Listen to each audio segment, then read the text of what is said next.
turned quite warm all of a sudden, hasn't it?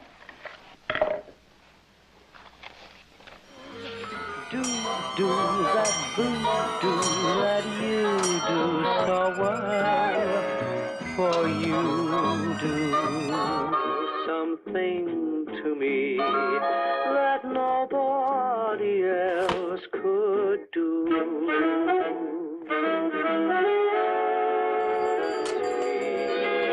That nobody else could do. You do something to me that nobody else could do.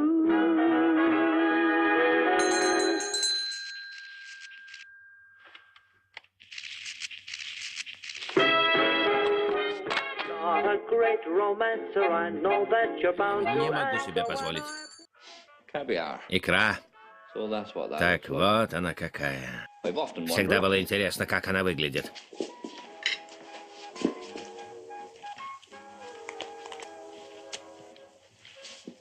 Can't say Признаюсь therefore, честно, much. я ожидал большего. Tastes like На fish вкус egg. типичные рыбьи яйца. Любопытно. А чтобы избавиться от неприятного рыбного привкуса, я налью вам глоточек отмены. While the sleuth team were filming at Athelhampton, we went to watch them at work, and I had a number of tries at getting a few words with one of the film's co-stars, Laurence Olivier, but he needed some persuading. It's an invasion of privacy. The other star of Sleuth is Michael Caine, playing a part which, it's fair to say, is far above and beyond anything he's previously tried to do in 10 years of film stardom. Do we get this before lunch, Joe? Stand on the floor.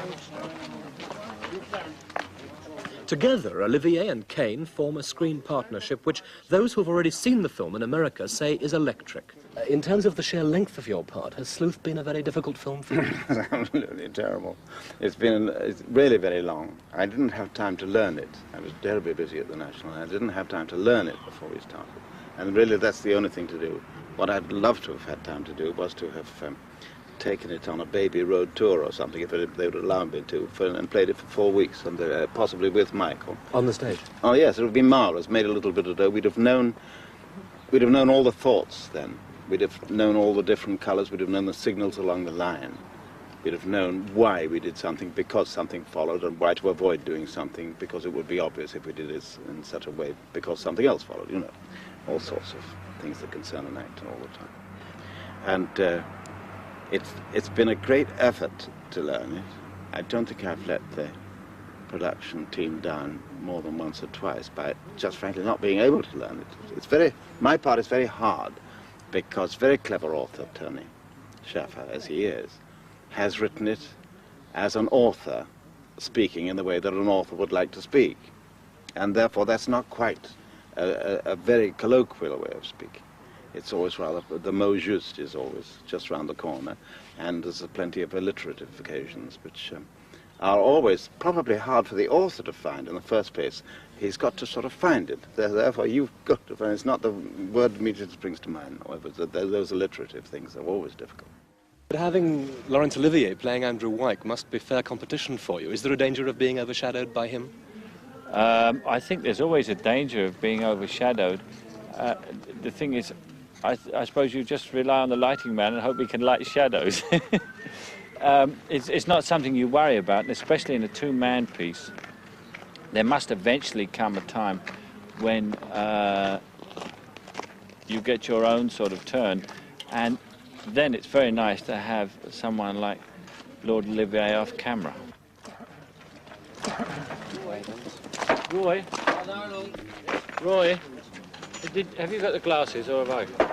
I must have left them upstairs. That's very spoken of you. He was cast first and was asked who he would like to play the part, and he said me. I mean, I suppose presuming that I wouldn't overshadow him. You mentioned one or two people you worked with. You worked with some giants. Olivier, Lord Olivier. I mean, you worked with him, didn't you? Yes. What kind of an experience was that? It was fascinating, and we became great friends. But Larry was the great man of the theatre, you know what I mean? And in the theatre, everybody's there to get the great man's performance. You're just there, it's all sort of grovelling and everything. And we started the film together.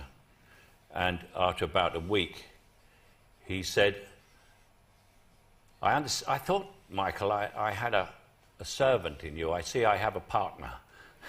Oh, really? I said, yes, Larry, you do. You have a partner. I said, I think you're the greatest actor in the world, and you're a much better actor than me.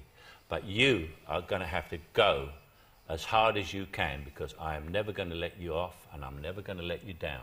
I will go everywhere you go with you. I said, and I know my position, but I'm not succumbing to it.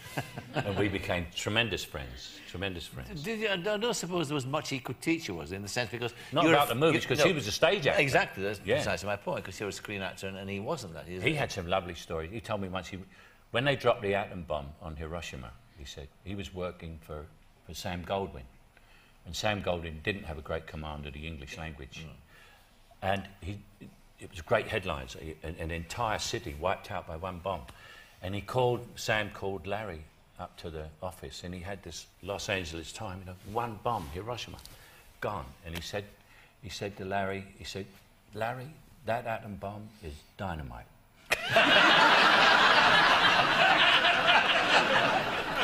Yes, the Goldwynisms. Yes. Yeah, the Goldwynisms. Yeah. When Joe Mankiewicz, who directed that picture, he wrote a lot of pictures for Sam, and he did a rewrite once, and Sam said to him, Golden had a voice like this.